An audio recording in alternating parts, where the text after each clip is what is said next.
Welcome to the Fibromyalgia Podcast. I'm Tami Stackelhouse, fibromyalgia coach, author, and founder of the International Fibromyalgia Coaching Institute. The goal of this podcast is to empower you with access to the dream team of experts and coaches I've discovered are key to living the fibro life you love. From the comfort of your own home, and maybe even your pajamas, I'll help you take back control of your life and health. To help out with fibro fog, I always include full show notes and additional resources at fibromyalgiapodcast.com.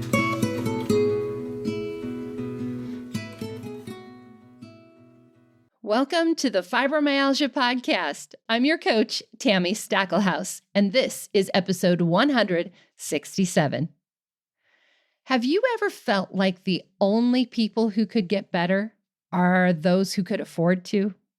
Unfortunately, that is exactly the world that we live in. It shouldn't be that way, but it is. The things that help us the most are the things our insurance won't cover. Getting well can be expensive. Now, today I want to introduce you to a resource designed to help with this exact problem, the Sherri Little Foundation, which is giving away $10,000 in grants to chronic pain patients in September 2025. So, if you could use some extra money to pay for things not covered by insurance, keep listening. This episode is for you.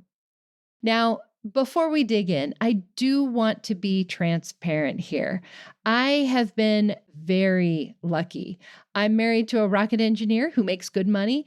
And when I was at my sickest, I was able to stop working and focus all of my time and energy just on getting better.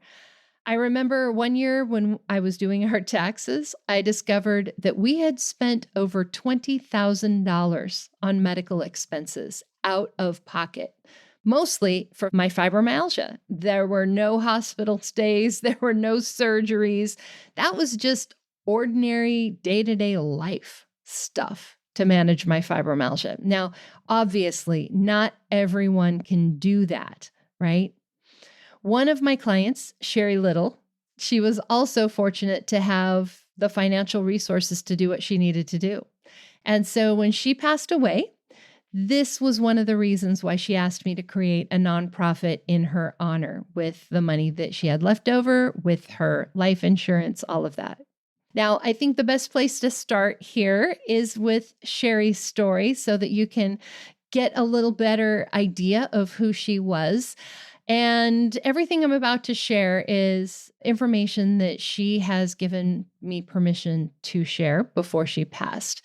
I also want to give a little bit of a trigger warning. Sherri did pass away due to complications with chronic pain, and I will be talking a little bit, not graphically, but I will be talking a little bit about what happened. So Sherri and I met in 2014 in Salt Lake City at the Leaders Against Pain Scholarship Training Program.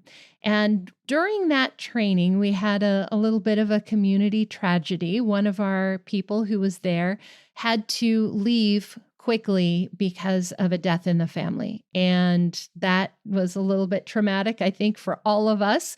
And so we ended up doing an impromptu support group meeting at the end of that day. And one of the things that Sherri did was lead us all in laughter yoga. So yes, laughter after the death of someone, but it was really what we needed to process all of that. Of course, we talked through all of that, but then also shift into a different space where we could continue on with the conference. And I remember at the end of the laughter yoga, Sherri had us all walking around and clapping our hands and saying, very good, yay. So every time I think of Sherri, that is the memory that I have of her. Very good, yay. So even in the midst of the tragedy that I'm going to share here, I do always picture Sherri saying, very good, yay. And it goes right along with my personal belief that you can take anything and have good come from it.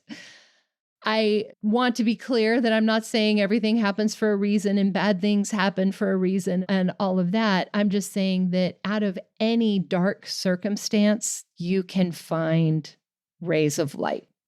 So Sherri and I started working together.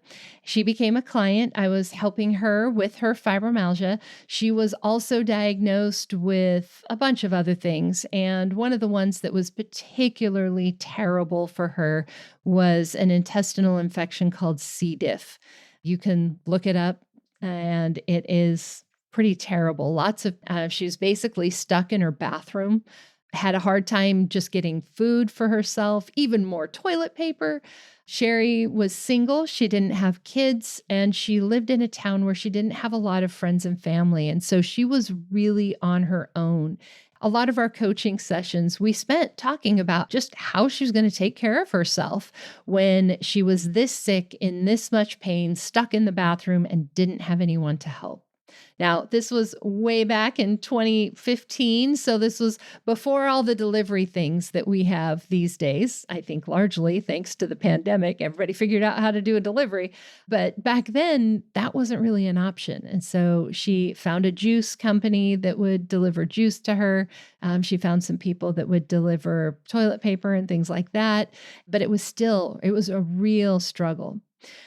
There was a particular therapy that she wanted to try that she really felt like would help a lot with her pain. She had the financial resources just to pay for it out of pocket, but her insurance wouldn't cover it. And because her insurance wouldn't cover it, the doctors wouldn't take her on as a patient.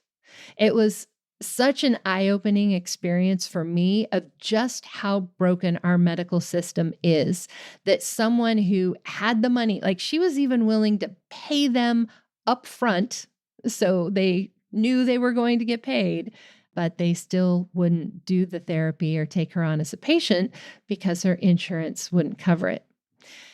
Now, in July of 2015, I went on a family vacation over the 4th of July. And while I was on vacation, Sherri's C. diff just was causing her so much trouble. She was in so much pain, all the symptoms that come with C. diff.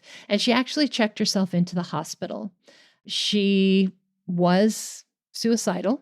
She and I had actually had several conversations about suicide and the fact that she just literally could not continue to live the way she was living. She couldn't continue to be in so much pain.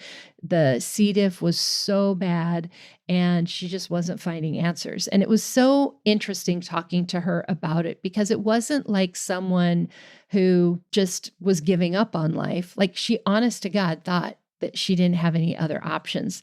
And to be totally honest, looking at her life from the outside, she was trying all the things that she could try. Her feeling like there weren't a lot of other options, like there really weren't a lot of options for her. So during that hospital stay, they weren't doing a good job of taking care of her or listening to her while she was there. And so she checked herself out against a medical advice, checked herself into a hotel, and they found her there later. She passed away on July 7th in that hotel. There was an investigation into her death. And so officially, the cause of death is listed as unknown because there are a lot of questions with that. But after my conversations with Sherri, I have a pretty good idea of what probably happened there. She probably felt like she had no other options. And so if you want to learn more about Sherri, about her story, you can, of course, check out the Sherri Little Foundation website. Sherri is spelled Sherri, SherriLittleFoundation.org. She also shared her story in the documentary Pain Warriors. Before her death, she was interviewed by the filmmaker Tina, and her story you can find in the Pain Warriors documentary. We will link that in today's show notes at fibromyalgiapodcast.com/167. But you can also find it to rent on Amazon Prime. So if you want to learn more about Sherri, that is a great resource. So after Sherri passed away, of course, there was the whole investigation into her death. It was several years before her estate actually was able to pay out the funds.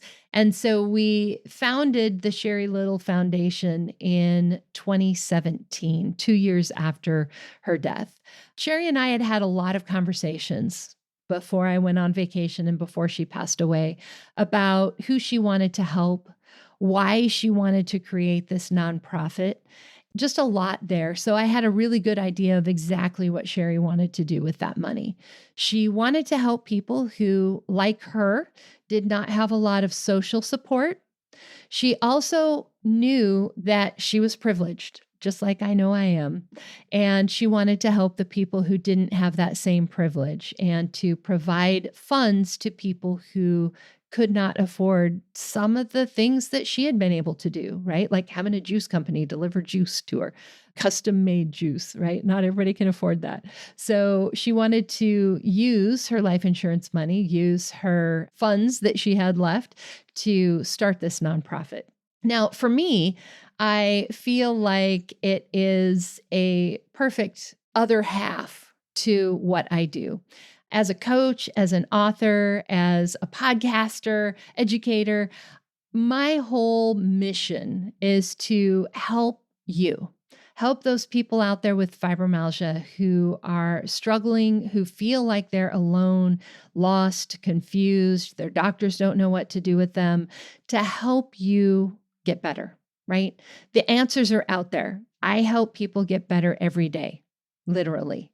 And I want to make sure you have that same information so that you can feel better too, because it is totally possible to bring your fibromyalgia symptoms down to the point where they are not keeping you from living your life. Now, I also am very aware that not everybody can afford coaching. Not everybody can afford to pay out $20,000 out of pocket like I did that one year, right? And so it sometimes is a challenge for me to balance that. And I think the Sherri Little Foundation, being president of the Sherri Little Foundation and to be able to give away these grants is kind of the other piece of this for me. And so we are so excited. We gave away our first grant last year. I will tell you a little bit about that in a minute. And we're going to give away 10 grants this year. Last year was sort of our trial run to make sure that we had all our ducks in a row so that we could do more this year. So let me tell you about last year's grant recipient. We gave our first grant to a 14-year-old named Lily. Lily has multiple chronic health conditions. She has fibromyalgia, ME/CFS, POTS, restless leg syndrome, depression, anxiety, ADHD, PTSD, lots of stuff. And Lily and her mom were finding that her life was just shrinking, right? When you have things like ME/CFS and POTS, right? You don't have a lot of energy. Going and walking around somewhere is not possible some days, right? So we were able to help Lily get a mobility scooter. We gave her a $1,000 grant, and they had found the perfect scooter for her. It's a cute little red one. It was a used scooter, so they ended up only paying $250 for the scooter. It folds up, it goes in the trunk of their car. It's super easy to use. And so for only $250 for them, Lily was able to get this mobility scooter. And it really has transformed their ability as a family to go places and do things like go to the mall, go to the zoo, Lily going to youth group at church. They took it when they went to Washington, D.C. to advocate for chronic pain awareness, for fibromyalgia, for ME/CFS. And in true teenage fashion, as a 14-year-old, Lily said her favorite thing. She said, the best way it's changed for me is that now I don't have to wait for my mom. I have the control.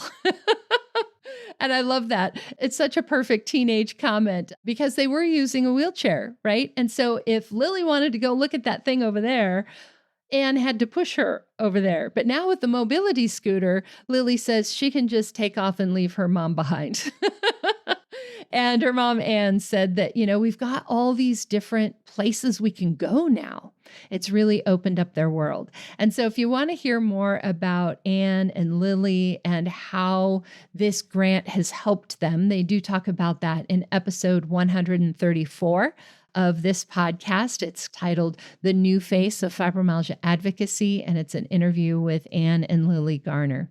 So you can go check that out. But it was such a joy for us running the foundation to see the photos of Lily going out and doing things, being places. It's why we do what we do. And so it was really wonderful.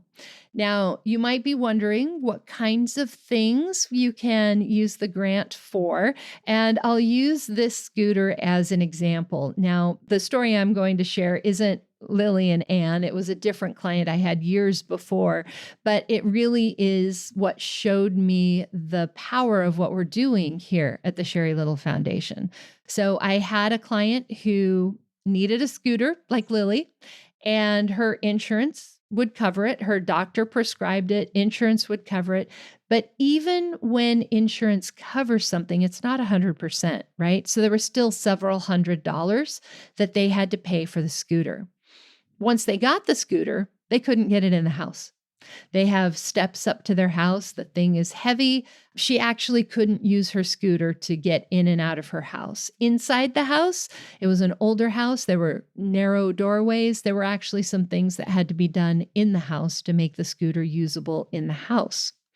So she got her scooter, but it's really not all that helpful, right? They couldn't fit it in their car. She couldn't leave the house with it, right? So it was a real challenge for them. Fortunately, they were part of a really wonderful church community, and the church came and built a ramp for their house for them at no charge. The church community came together and did that for them, which was awesome, but they still can't get the scooter in the car, right? So she still can't leave it to take the scooter to leave the house and go do things.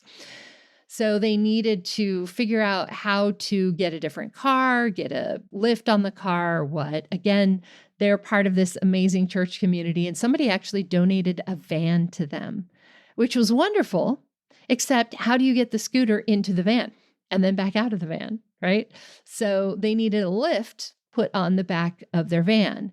And I forget exactly how that happened, but they did eventually get a lift. So even with a scooter that is covered by insurance that a doctor has prescribed, by the time all is said and done, there's still several $1,000s worth of expenses for that scooter to actually be helpful, right? And so I think, again, that's such a perfect example of why we need resources like the Sherri Little Foundation to help fill those gaps, right? So what are the things that you can use the grant for? Any of the things that I just shared there with the scooter, building a ramp, getting the scooter, paying towards a new vehicle that has better mobility features, a lift for the back of it, all of those kinds of things. It could be, of course, used for specific medical treatments, whether that is maybe they've been doing a lot of surgical implants for chronic pain. It could be used towards something like that. It could be for acupuncture. If your insurance doesn't cover acupuncture, it could be used for all kinds of things. But it can also be used for things like travel to go see a doctor, right? Maybe your airline ticket or your hotel room. It could be used for really anything. And Lily have been to pain camp for children, a pediatrics pain camp, and the $1,000 could be used for that.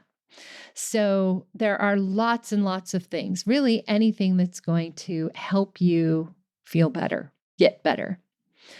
Now, as I mentioned, we are giving away $10,000 in September. Now, this isn't one grant of $10,000. Sherri was very specific that these would be micro grants, which would be grants of $1,000 or less.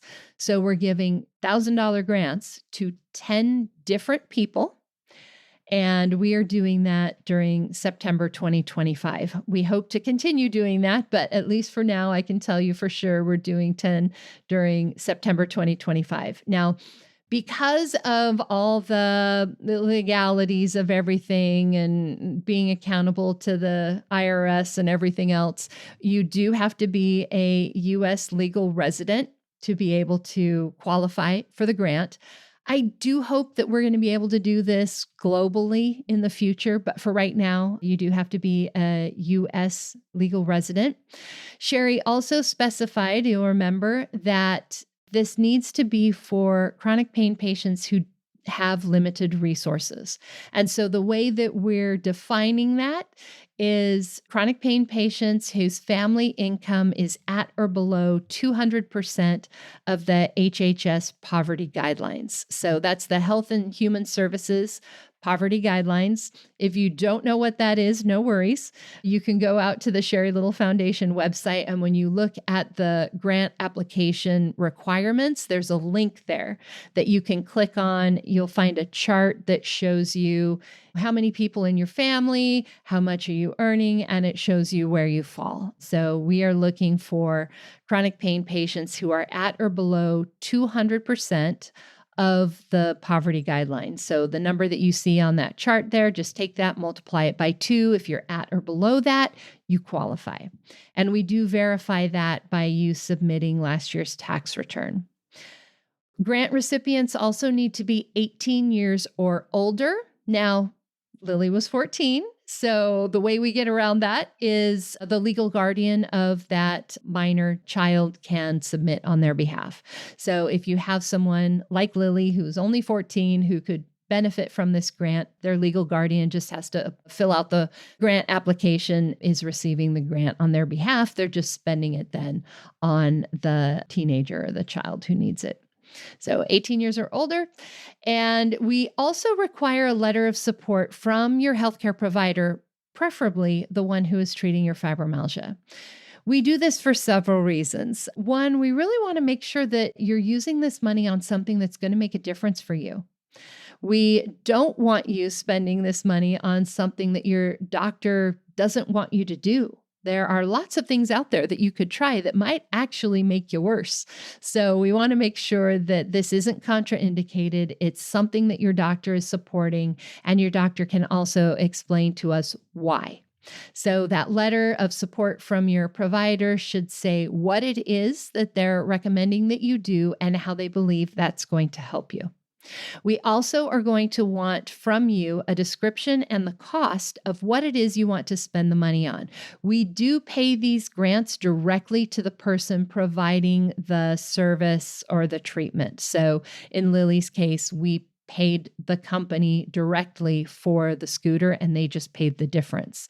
And so that does mean you'll have to sign a HIPAA release so that we can talk to them on your behalf and pay that on your behalf, but we will need that. So the best thing for you to do is to have a printed quote, an invoice, a purchase order, something that actually spells out the cost of what it is that you're wanting to use the grant for.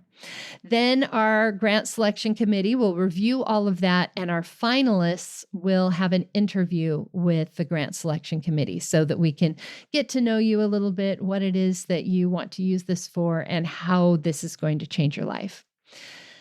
Now, the specifics. Our application window is going to open at midnight on September 1st. Now, because we are only giving away 10 grants, and there are millions of people who have chronic pain and could use the money, we are only leaving that window open until September 7th, so for 1 week, or until we receive 50 applications. We're giving away 10 grants. If we receive 50 applications, that's more than enough. We don't have the bandwidth, the time, the ability to go through thousands of applications. So we are going to close this after we receive 50. Now, remember, millions of people with chronic pain who could use the money, only accepting 50 applications. This means that application window could close the same day it opens. It could close after a few hours. If you're ready and people are submitting really quickly, it could close within minutes. So please have everything ready. Don't wait until the last minute, or it probably is not going to be open any longer. So here's how you can get ready, and here's what I've done to help make that easier for you. First of all, right now, I want you to go out to sherrilittlefoundation.org. Remember, Sherri, Sherri, sherrilittlefoundation.org. And when you go to the grant application guidelines, there's a PDF of the application you can download. That will show you exactly every question that we're going to ask you in that application so that you can be ready. Now, you can't fill out the PDF and submit the PDF. You will have to fill out the form online, but at least you can be ready. So where it asks you to share a little bit about your chronic pain story, you can type that into a Word document and have it ready to just copy and paste. You can get your doctor's note ready. Your doctor's going to need a minute to write that for you. You can get those costs and the descriptions of what you want to use the money on so that we know exactly how much that's going to cost. You can get that quote, that purchase order, that invoice. Then on September 1st, when the application window opens, you go out to the website again, click on the button to complete the application, fill in everything, upload your doctor's note, all of that, and then you can submit it. Again, I do expect that might close even that very first day. We are only accepting 50 applications. Once we receive the applications, our grant selection committee will review all 50, and we will be looking at those requirements that Sherri specified. Is this someone who is at 200% or less of the HHS guideline? Are we looking at people who have limited social support? They will receive the priority. Is this something that is what your doctor is recommending and the next thing for you to try? Is this going to change your life? We really want to choose things that are going to help people dramatically feel better. Like Lily, maybe we can't actually change her ME/CFS or her POTS or any of those other things, but we can help her be more involved with her life, right? It still has changed her life. Now, I just want to reiterate again how excited we are to be able to support our community in this way, to be able to empower patients and change lives like we are. And really just to honor Sherri in this way. This really was her dream. This was her idea. I'm just the person implementing it after she's gone. But this really is all about Sherri. This is what she wanted to do. So if you know anyone who could benefit from these grants, and remember, this is chronic pain. This is not fibromyalgia. So if you know someone who does not have fibromyalgia but could benefit, that is okay. This is for chronic pain in general, not specifically fibromyalgia. Please, please share this episode with them, share the website with them, and also make sure that they know that it opens September 1st, but it could also close that same day. So they want to be ready. They want to have all their things ready to go so that they can submit that first day. And then if you like our mission, if you want to support our mission, consider donating. Each grant that we give out is $1,000. It would be awesome if you could provide a grant for someone, but every dollar counts, right? There are millions of people with fibromyalgia, and if we all just gave $1, we could change a whole lot of lives.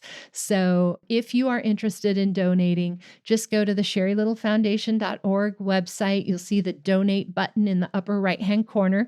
Just click on that and you can choose one of the options we have there or choose the option to donate a specific amount that you are setting. It doesn't matter, $1, $5, $1,000. Everything helps. So consider donating. Also, we are an official 501c3 nonprofit organization. That means all of your donations are tax deductible.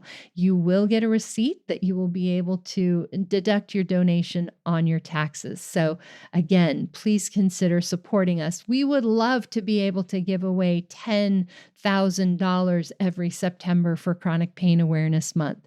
But in order to do that, we need the funds to continue that on. We can do a few years with what Sherri's given us, but it would be awesome if this could go on forever in her memory. All right. Well, that is all I have for you today. Again, application window opens September 1st. It will close after 50 applications or on September 7th. I expect it to go super quick. The guidelines and everything is all on the Sherri Little Foundation website, and we will have links to all of that in today's show notes. So go to fibromyalgiapodcast.com/167. You'll find the link where you can find out more about the grants, either to apply for one or to donate to someone getting a grant. We will also have a link to our 2 fibromyalgia documentaries, Pain Warriors, which I mentioned, Sherri's story. We'll also have a link to Invisible, which is the documentary that I'm one of the executive producers of. You can take a look at that, and we will have all of that information out there for you. Also, real quick before I end, we will announce the grant recipients before the end of September. So you'll apply at the beginning of September. Our grant selection committee will do all of our reviews, and before the end of the month, we are going to be announcing that. So stay tuned. In future episodes, I will mention that for you. All right, we will see you back here next time. And that wraps up another episode of the Fibromyalgia Podcast. I'm your coach, Tami Stackelhouse. For daily doses of hope, inspiration, and practical advice, come hang out with me on Facebook. Visit facebook.com/fibrocoach to find my personal coaching page and connect with me directly. To find the show notes, additional resources, or to schedule a consultation with me or one of my coaches, visit fibromyalgiapodcast.com.